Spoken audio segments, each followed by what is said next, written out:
आप अपने आप को ग्रो करता हुआ देखेंगे। और मान लीजिए कि अगर रिलेशनशिप में आने के बाद आपके अंदर बहुत ज़्यादा चेंज आया है, आपकी ब्यूटी एनहेंस हुई है, आपकी कम्युनिकेशन स्किल अच्छी हुई है, या आपके करियर में ग्रोथ हुई है, फाइनेंशियल अबंडेंस आपकी तरफ आई है, जो काम आपने कभी सोचा भी नहीं था उस तरह का काम कर रहे हो, नेम फेम मिल रहा है और बड़े आराम से बहुत एक कंफर्टेबल जोन में रह के आप ये सब कर रहे हो, तो डेफिनेटली आप ट्विन फ्लेम जर्नी में हैं।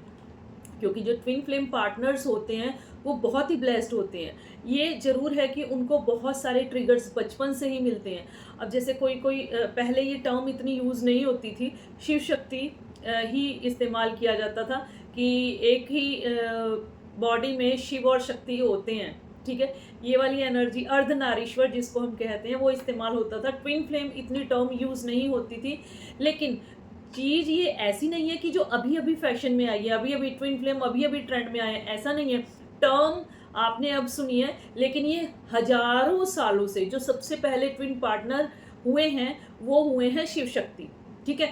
उसके बाद राधा कृष्ण को ट्विन फ्लेम जर्नी में माना जाता है कि एक ही, अब जैसे बांके बिहारी जी हैं, एक ही मूर्ति में वो दोनों ही हैं।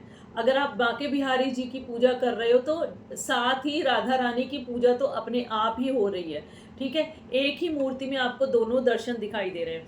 अब देखिए, ये कहा जाता है कि अगर आपको कुछ प्रॉब्लम हो रही है तो शिव शक्ति को मंत्रों का जाप कीजिए, या फिर बांके बिहारी जी के मंदिर में जाइए, वहाँ पे प्रार्थना कीजिए, बहुत जल्दी सुनते हैं। क्यों?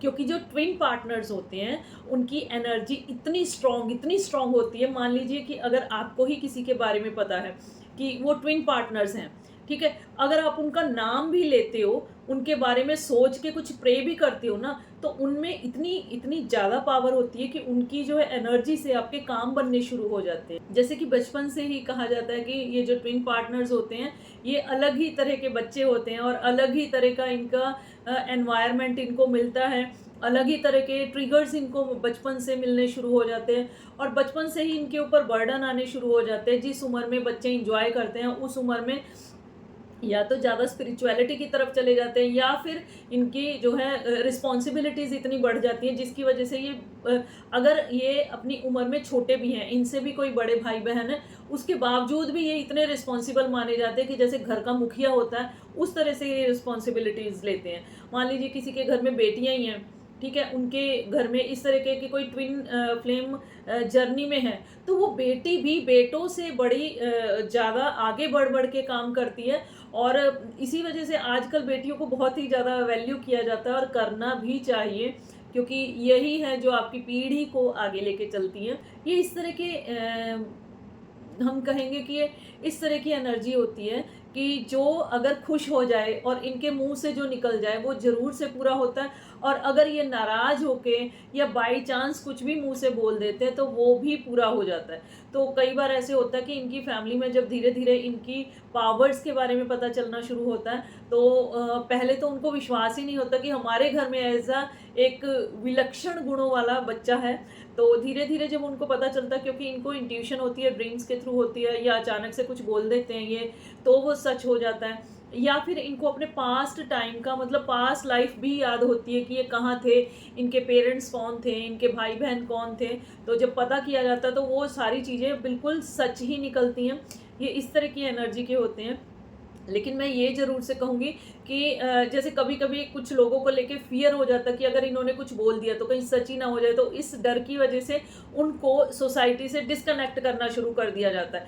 तो ऐसा नहीं करना चाहिए, क्योंकि ये भी उस पावर से कनेक्ट होते हैं कि आप इनकी पावर्स को अगर पॉजिटिवली लेके चलते हैं और उसको लाइफ में गाइडेंस की तरह से लेके चलते हैं तो आपकी जितनी भी स्टकनेस है वो दूर होनी शुरू हो जाती है।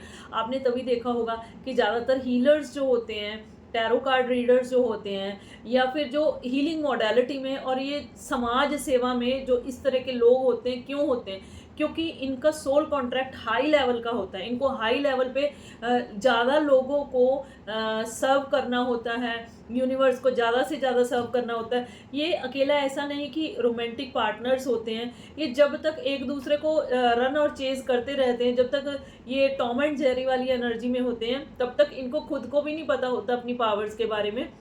जब इनमें एक बबल फेस आने के बाद जो एक सेपरेशन आता है ना, तब धीरे-धीरे ये अपनी पावर्स को गैदर करते हैं और इनको खुद को समझ आना शुरू होता है कि हाँ, हमारा एक स्पेशल बॉन्ड है और हम एक अलग ही तरह की एनर्जी के हैं, तो हमें अपने ऊपर वर्क करना चाहिए।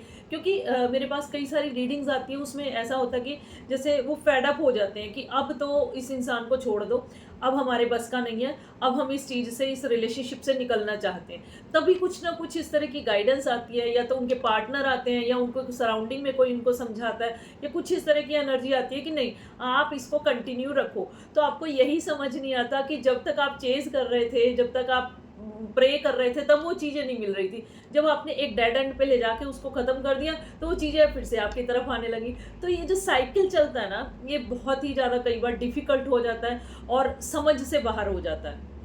तो मैं ये कहूँगी, इसको ज़्यादा समझने की ज़रूरत नहीं है।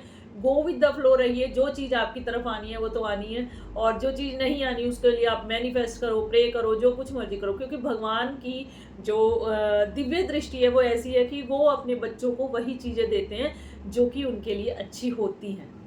ठीक है?